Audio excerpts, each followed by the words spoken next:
ये बात सच है कि हम लोग एक अच्छे दौर से नहीं गुजर रहे हैं। कोरोना वायरस से हमारा देश ही नहीं पूरी दुनिया प्रभावित है और सबसे ज्यादा प्रभावित है हमारे डेली वेज वर्कर्स, जो देश के अलग अलग कोने से आते हैं रोजगार के लिए, ताकि वो अपना और अपने परिवार का पेट पाल सके। गिव इंडिया, एक्शन एड और हेलो लाया है मैं भी कोविड वॉरियर, एक इनिशिएटिव जिसमें हम सब साथ आए और कोविड-19 से लड़े। So join the cause and support our daily wage workers. जय हिंद।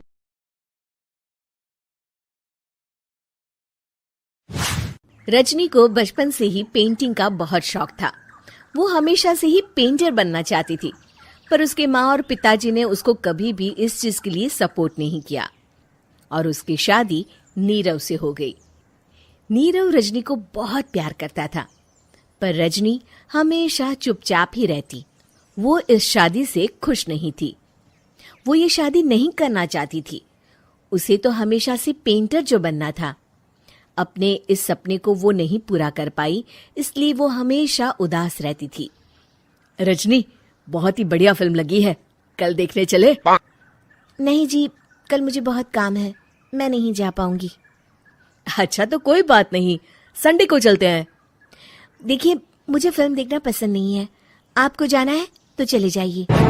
नीरव को मना करके रजनी वहां से चली जाती है और अपने बैग को खोलकर उसमें बंद पड़े ब्रश और कलर्स को देखकर रोने लगती है। रजनी, चलो ना कहीं बाहर खाने चलते हैं, कुछ तुम्हारी पसंद का। जी, मुझे नहीं जाना, मेरी तबीयत ठीक नहीं है।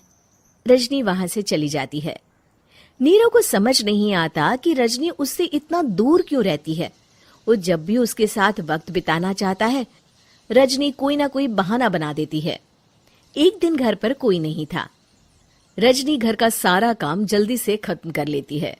घर पर अकेले होने के कारण वो सोचती है कि वो आज पेंटिंग करेगी।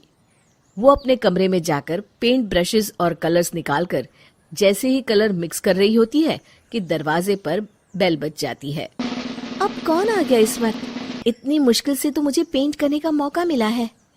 रजनी दरवाजा खोलती है तो उसकी सास अपनी सहेलियों के साथ खड़ी होती है और सब घर के अंदर आ जाते हैं।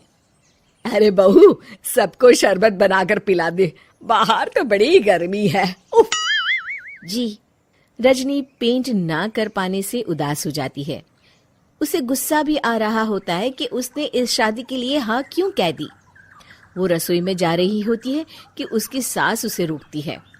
बहू, सबके खाने का भी इंतजाम कर लेना, आज का लंच तो ये सब यहीं करेगी। हाँ। रजनी बिना कुछ कहे रसोई में चली जाती है। सबके लिए खाना बनाती है। सब खाना खाते हैं और रजनी घड़ी देखती है कि ये सब कब जाएंगे ताकि वो अपनी पेंटिंग कर सके। जब शाम होती है तब सब चले जाते हैं अपने घर। अरे बहू, सब तेरे खाने की तो बहुत तारीफ कर रहे थे, सबको बहुत अच्छा लगा खाना। आपको मुझे सुबह बताना चाहिए था ना कि आपकी सहेलियां आ रही हैं। पता भी है कितना वक्त लगा सारा खाना बनाने में। अरे बहू, तू ऐसे कैसे बात कर रही है मुझसे? तो और कैसे बात करूं?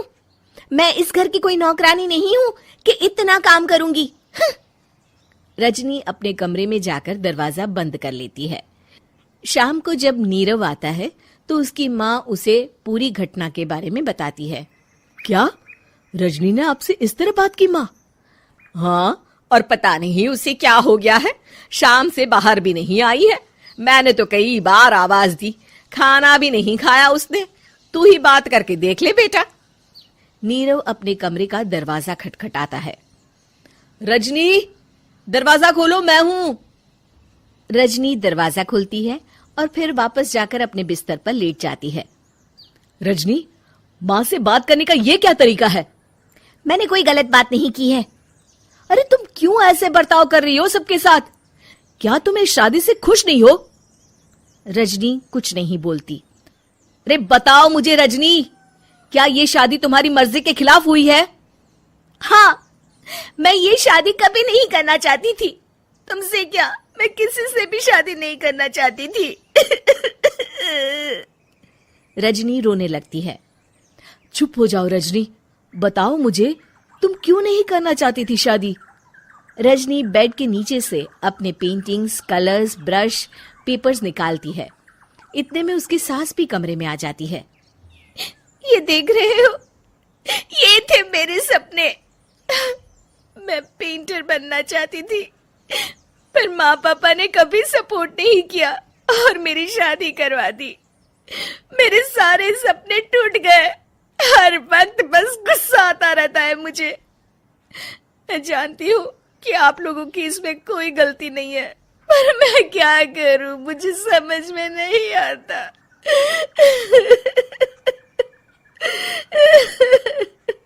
रजनी फूट फूट कर रोने लगती है।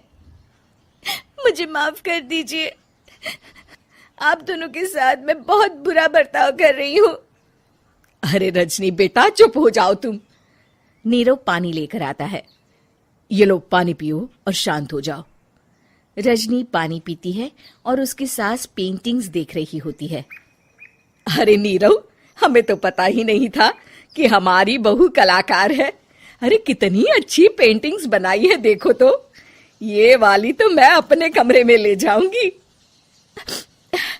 आपको ये पेंटिंग्स अच्छी लगी? अच्छी नहीं, बहुत अच्छी लगी। और तुमने हमें बताया क्यों नहीं? तुम जब चाहे पेंटिंग कर सकती हो रजनी। हम तुम्हारे सपनों को पूरा करने में तुम्हारा पूरा साथ देंगे। हाँ बेटा, हम कला की कद्र करते हैं। हम कलाकार तो नहीं, पर मुझे गर्व है कि मेरी बहू एक कलाकार है। रजनी, नीरव और सास तीनों हंस पड़ते हैं।